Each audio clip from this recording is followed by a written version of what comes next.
Receiving simulator transmission. Uploading transmitted feed. Initializing playback sequence. Log execute. Hey everyone, Seipher here, and welcome back to Seipher Plays Pokemon Fire Red Nuzlocke. In the last episode, we made our way through Cycling Road after taking care of a Snorlax that was blocking our path, and checked out Fuschia City and the Safari Zone, where we caught a few new Pokemon. In this episode, as you can see, we'll be taking on the Fuschia City Gym. As you can likely see from the sidebar and from this, I have switched around my team. I added Param, who is a timid nature Kangaskhan, so not the best, minus attack plus speed. We've been through this before, but I did do a lot of training on her off screen and got her attack stat up to snuff. And then I also trained up Charlie, who was a dodo I caught on Route 117 on the Cycling Road. Pretty useful. Didn't get the better ability in my opinion. Runaway's kind of bad. Only helps you run away from fights. Early Bird's definitely the better of the two abilities, but oh well. So let's not waste any time and get right into this. We're going to be taking on every trainer in here, just like we did with the Celadon City Gym. And I have done a bit of grinding for the team, mainly to prepare for this. Granted, we are still a bit under-leveled compared to them, but I also have prepared. I taught Param Shadow Ball to give her just another means of attacking, along with Brick Break, which I bought another one of from the Celadon department store. She's also holding the leftovers. I also, when I was grinding up for this, I went and killed the Snorlax east of Route 111 on Route 112. That was also blocking the path, as you can get a second leftovers from it. And I figured if we're going to be doing this anyway, might as well have both sets of leftovers. Despite this gym being a poison gym, a lot of the trainers in here have psychic types. I really don't get it. There is a psychic gym over in Saffron, but oh well. Just makes it easy to take them out with the newly acquired move for Param, Shadow Ball, since most of these aren't that strong. And it'll be a decent way to gain some experience. We are getting up close to the level cap, which I should remind you is currently 43 and will remain 43 even if we do beat this gym, because the 6th gym also has the same level cap.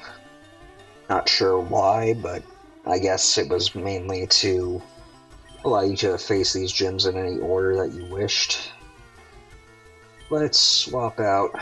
I prepared for this in particular because we have some evolutions that are going to be happening. If I remember correctly, the Universal Pokemon Randomizer makes it so that Kadabra will evolve at level 37. And we've also taught him Psychic, so he should be able to Zatara Psychic, so from level 36 he's pretty much set with a powerful move to handle anything that comes his way. He just needs a little bit of extra power to really make use of it. I'll probably have to heal once to get the PP back on it so that I can sweep through Koga, because Zatara is actually my plan to deal with this gym. Though he is under-leveled compared to most of what's in here, I do believe that he has just about everything that we could possibly need. And I'm going to throw Param back in for these Drowsies. Drowsy gives special defense EVs, and I kind of want that on Param just a bit. While it could be useful to have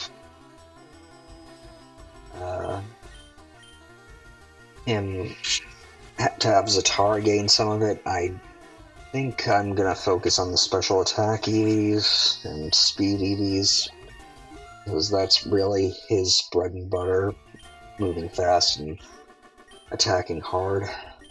Anyway, with that, we are now going to see Zatara evolve. It's been a long time coming, and those stats are going to be ridiculous. But it will make him pretty much capable of taking care of anything, provided that they're at least weak. Well, he'll definitely one-shot anything that's weak to Psychic if he's on par with them, I believe. Provided they don't have massive special defense. Let's take a look at those stats. Yeah, that 120 special attack is nothing to sneeze at. Alright, well, let's continue on. I believe that you are... Well, I'm gonna focus on the jugglers for now, because they're the ones that have the psychic types, and I want to do one other thing before we actually focus on getting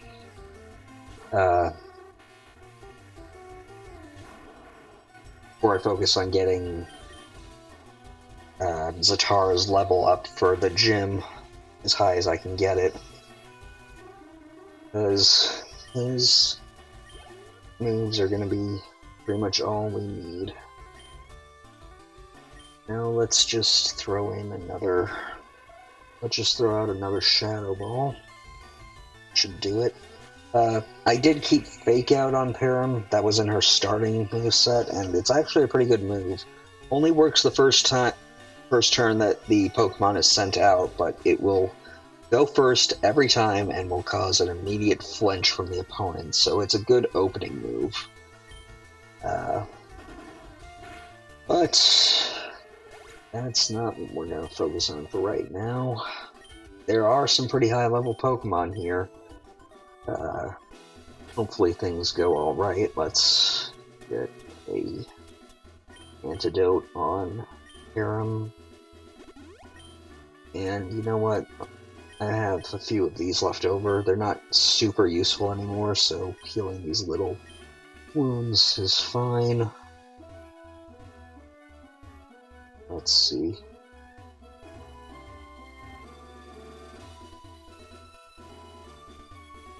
Okay, I know that it's a little hard to see, but the corners of the squares that have white tick marks are where you want to go to fight anyone.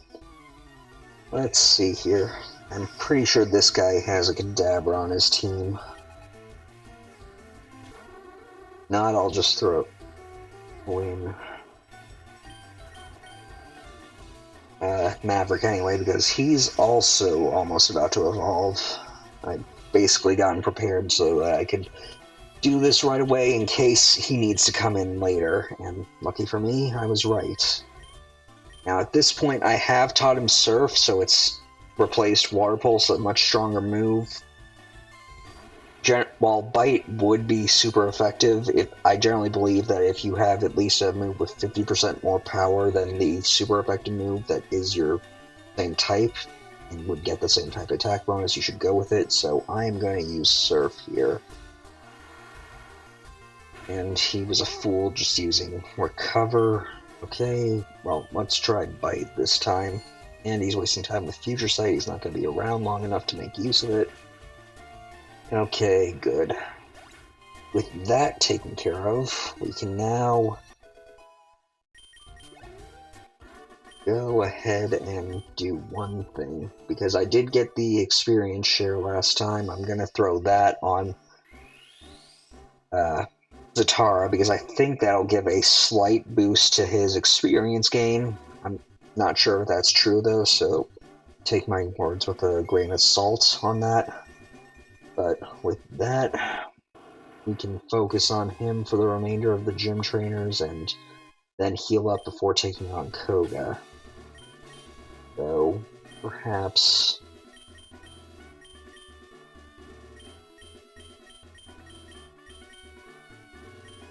Okay, let's go down to the bottom, because the experience share always gets put at the bottom whenever I have to give it to somebody. Okay, Now, let's go. Got you.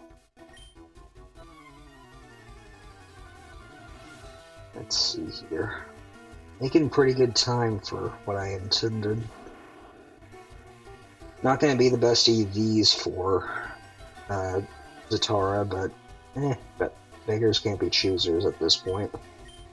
Let's see how Psybeam does. I know Psychic's the stronger move, and I'm going to want to blast that every single time that we fight with the gym leader, but might as well see what we can do with the weaker move.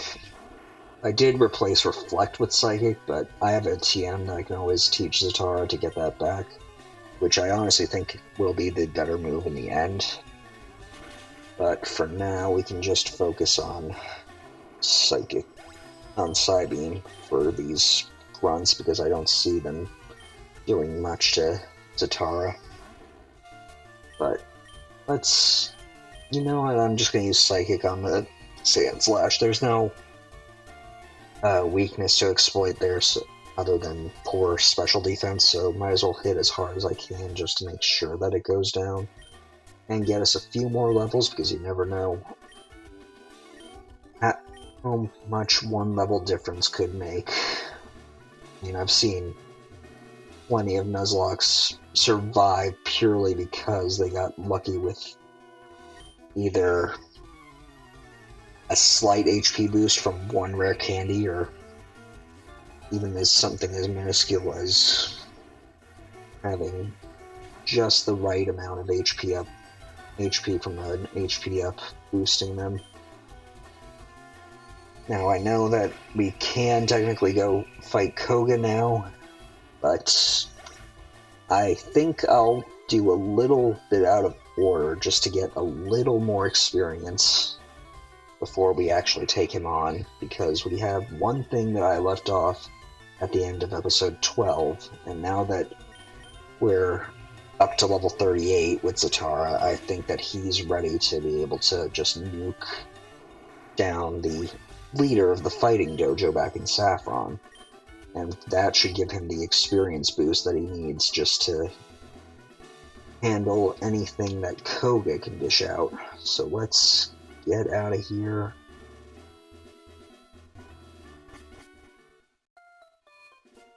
We'll fly. Yeah, despite Charlie being a flightless bird, she can fly. I don't understand it myself, but a little of cool, I guess. We'll heal up right here just to be sure. And then we'll head up to the fighting dojo and take on the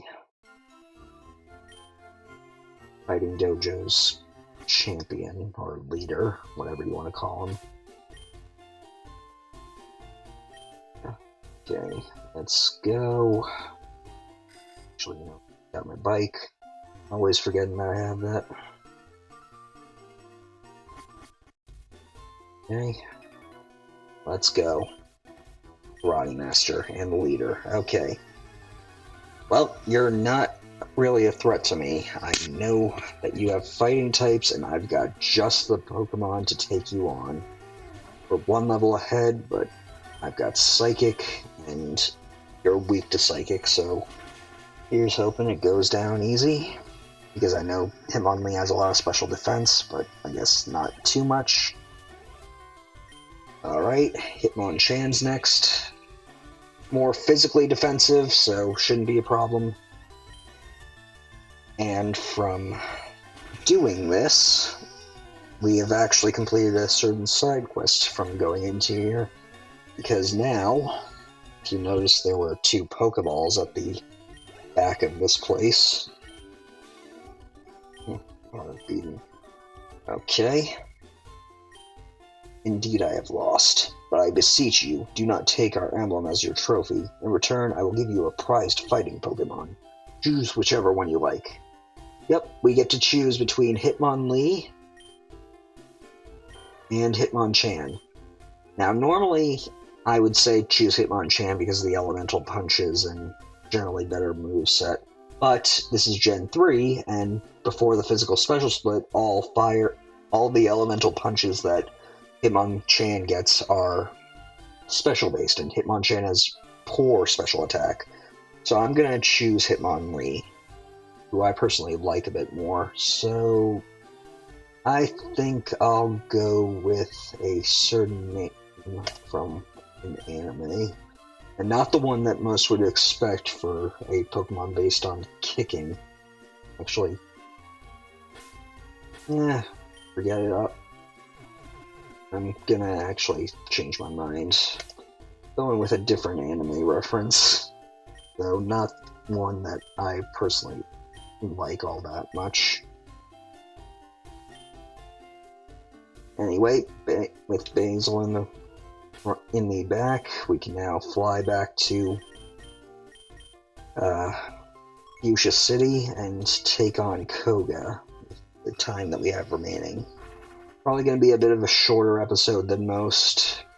Didn't plan on doing much with this one. Mainly just getting us closer to raising our level cap, because we have just a few more areas to go through.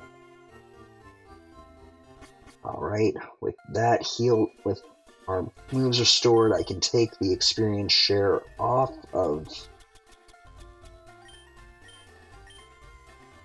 Zatara, as while leveling up faster would do better. I would do well. I think that by just having the leftovers in case he does get hit, to just sort of mitigate the damage at least somewhat, is probably the better idea.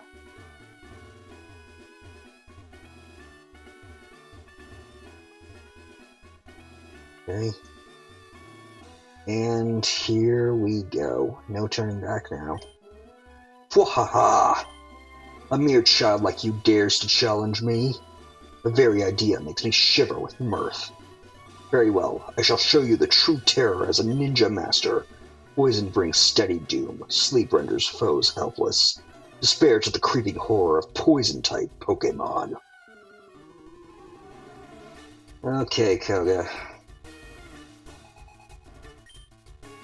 Not sure if there is a reference to poison in that name, but whatever. Starting off with a coughing, not going to be too much trouble. Considering it's a first stage Pokemon, I think Psybeam should be able to handle it pretty well, especially with the 2-level difference. Critical hit, Zatara, you are rocking this. Let's see what you can do. Up next is Muck. I know that I said that Zatara was going to be the anchor of this, but I personally don't think that he can handle Muck.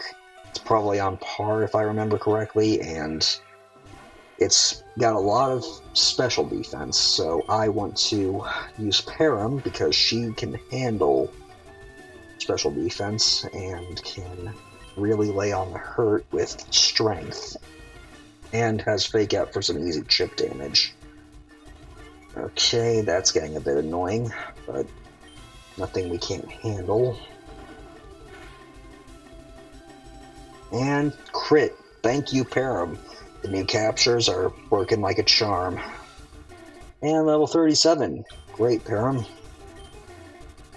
Endure. That'll make it so that you can basically survive a single hit no matter what, but I'm not interested in it.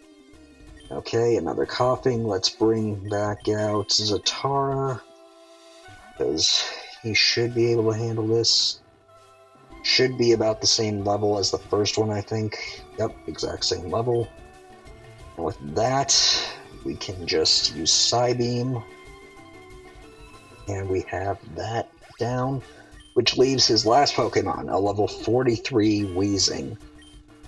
But stronger, more special defense and more HP, but I think Psychic should be able to handle this. I don't remember if this thing has self-destruct in its moveset. Not that it matters, apparently, because Psychic kills all. Zatara, you are the lucky star that I had for this gym. However, this is not the gym that I was worried about. It was a bit of a worry, but not super worrying. It also lets you surf outside of battle. Take this too. TM06, Toxic. Still within that TM06 lies Toxic. It is a secret technique dating back some 400 years. Okay, I doubt that. But with that taken care of, we can now make our way out of here. And with that, I think I will end this episode off here. We got another badge. We're good to go to just fly straight to Saffron and deal with events there. Although, actually, give me just a second. I have one thing that I want to do that I know that we can do. This guy, Mr. Psychic's house. You talk to the person in here. Wait, don't say a word. You wanted this? TM29, Psychic. So yeah, if you wanted to train it, give any Psychic type or anything that can learn Psychic that move that I just used to instantly beat Koga, you can get it there. I don't think anything will use it quite as well as Alakazam will, but it's a very useful move to have. In any case, with the 5th gym badge under our belt, I think we are just about done. So, with that, I just want to say thank you guys for watching. Until next time, stay gold. Playback sequence terminated.